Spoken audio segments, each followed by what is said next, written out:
When we look at the life of man today, we see that he struggles. Pain, disappointment, and adversity dogs his step, interspersed with brief moments of happiness. He is often vicious to his fellow men, and history is littered with acts of cruelty and horror. But amongst this barbarity and darkness, continuously shines glorious examples of goodness, kindness, and love. Why should this be? It is because man is dual in his nature. He is the product of the union of spirit working within nature, of a wise soul seeking expression through an animal body or primitive consciousness. This accounts for the heights and depths of human expression. The spiritual aspect of man is on an evolutionary journey which spans hundreds of incarnations. His goal is to do away with the duality which he finds within his lower nature, and be whole again in his spiritual state. To heal the fragments in his psyche, so that the altruism of the inner higher man can control the lower consciousness and the way life is lived. All human beings today stand somewhere in this evolutionary process, and are evolving from the level of the predator, warmonger, or selfish and greedy materialist, to the average good citizen found in all communities today, to the selfless server and benefactor of mankind. We stand somewhere in the middle between our Hitler type on one hand, and Jesus Christ on the other.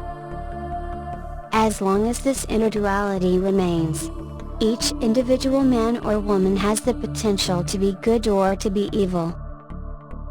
But here is the important point. The factor which determines man's evolutionary status is the mind. If the mind is used primarily to benefit other people or humanity, then we could say a good life has been lived. But if on the other hand the mind is put to selfish and ruthless use, and people are used and discarded in order to gain material benefit and power, then we could say the life has not contributed to the greater good of man, and in extreme cases, the person has committed evil acts. Yes, the environment and personal experiences can affect changes upon character, or cause psychological impairment. But ultimately, in a spiritual sense, what a man is entirely his responsibility. He and the life he is living is the direct result of all the thoughts he has entertained, and all of the choices he has ever made in his current and previous lives.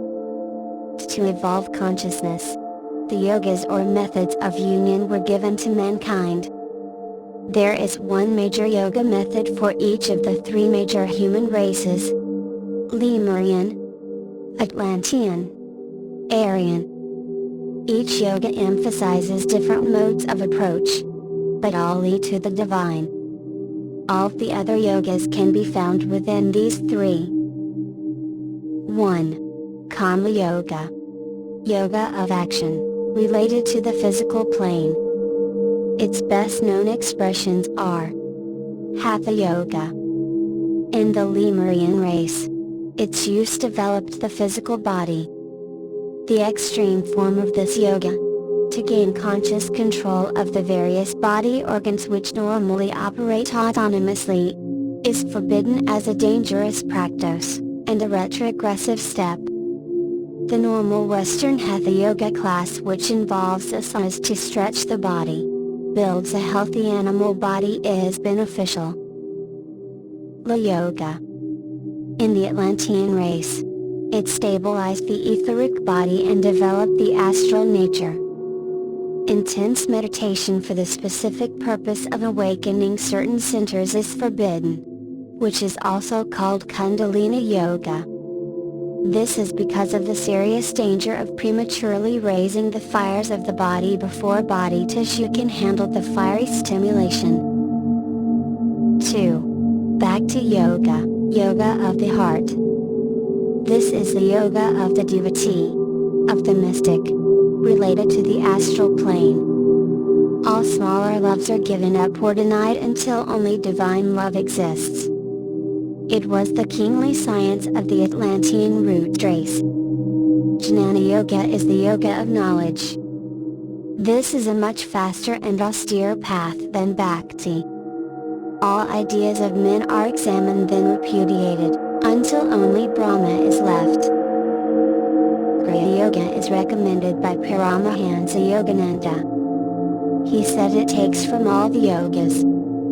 The main difference with Raja Yoga is in the use of the breath. Both use breath to awaken spiritual power. Raja Yoga by manifesting downwards spiritual inspiration. Kriya Yoga by stimulating the etheric channels and awakening Kundalini. This method is not recommended for Raja Yoga students for safety reasons. 3. Raja Yoga. Yoga of the mind or will. It is related to the mental plane. It is the great science of our Aryan civilization. It teaches man how to gain control over the mind. Generally speaking, there are two ways to liberation. 1. Bhakti Yoga, the yoga of pure devotion, or mystical path. 2. Raja Yoga, the yoga of will or occult path. The heart must be developed before the will, and the way of the mystic or of devotion must be followed before the occult path of Raja Yoga can be safely practiced. On the path of devotion, through intense adoration and entire consecration to the divine, the aspirant arrives at a knowledge of the reality of spirit. It largely ignores the development of mind, and is the way of intense feeling. Although this was the major path in Atlantis, it is no longer so today. In terms of consciousness, the Atlantean is considered to be emotionally based, without a strong rationalizing ability. Most of humanity stand at this point in their development.